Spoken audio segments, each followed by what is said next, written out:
गंजाम जिला ब्रह्मपुर अशोकनगर युव कमिटीर सभापति ए संतोष पात्र तत्वावधान में अग्रपूज्य विघ्न विनाशक श्री गणेश पूजा महासमारोह पालन कर विघ्नराज श्री गणेश पूजा देखापी बहु भक्तों भिड़ जमी देखा मिली। सुदूर राजस्थान मूर्ति कारीगर मान द्वारा 13 फुट उच्च और 12 फुट ओसार सह निखुण मूर्ति पूजा पाउछंती श्री विनायक गणेश। प्राय 25 दिन समय लगी मूर्ति तैयारी करने। अशोकनगर युव कमिटी पंचम दिन मूर्ति विसर्जन करेंगे बोली सूचना देइछंती।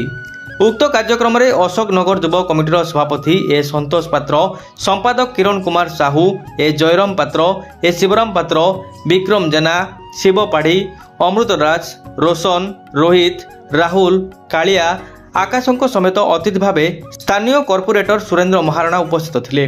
महाप्रभु प्रत्येक नीतिकांति हेबा सह कौनसी सांस्कृतिक कार्यक्रम नक आसंता 30 तारिख दिन स्वेच्छाकृत रक्तदान शिविर करने स्थिर करिसंती। युवगोष्ठी मानक रक्तदान कार्यक्रम निष्पत्ति को स्वागत पदक्षेप सह विभिन्न महलरू शुभेच्छा जणाइछंती।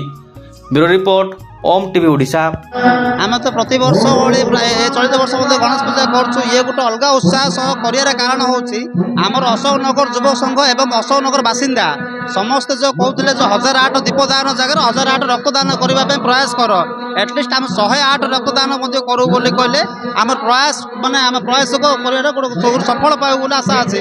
एथर उत्साह कर कारण होमें कौन मान सांस्कृतिक कार्यक्रम सब किसी न करूँ। आम 30 तारिख दिन ब्लड डोनेशन कैंप गोटे आयोजन करने जाऊँ।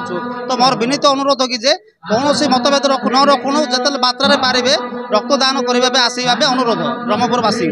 कार्यक्रम मुख्य उद्देश्य सेमती किसी ना आज डेट्रे कौन हो रक्तपाई बहुत लोक मैंने हैरान होती। तो आम चाहूँ कि ये जो गणेश पूजा मध्यम गोटे मेसेज देवाई चाहूँ ओडिशावासी को कि एमती गणेश पूजा आम रक्तदान आम बार्डे रक्तदान करुचे आम कौन कार्यक्रम रक्तदान करुचे। तो आम पाखे जो युवपीढ़ी अच्छा जो युवपीढ़ी उत्साह सह आगू आसुँच तो रक्तदान करूँ बहुत पुण्य कार्य हम।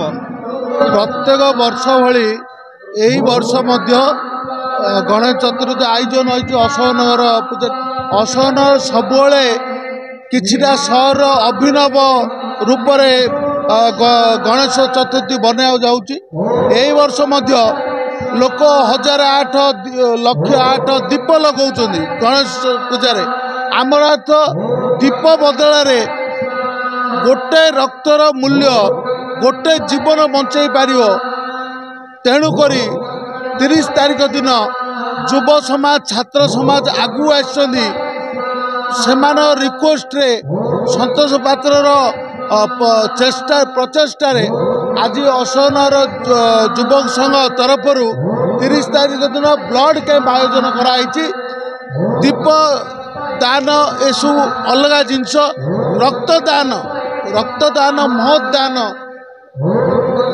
सुंदर ब्रह्मपुर सुंदर सहर सुंदर परिवेश आ सुंदर चिंताधारा नहीं अशोकनगर युव संघ ब्लड कैंप आयोजन कराई। ब्लड कैंप रे मु आह्वान करी मु अनुरोध करी स्व इच्छार सहित जो माने ब्लड देवाकू इंटरेस्ट अच्छा से ब्लड देव इच्छुक से 30 तारिख दिन अशोकनगर युव संघ आह्वान अनुरोध कर स्व इच्छार सहित ब्लड देवाकू आपण मैंने पार्टिसिपेट करें। आपण मानकर पार्टिसिपेट निहाती जरूरी। एति कही विघ्न विनायक आगे अनुरोध करुच्ची ब्रह्मपुर सहरवासी उत्तर शांति शुक्ला भाईचारा सहित सहरवासी।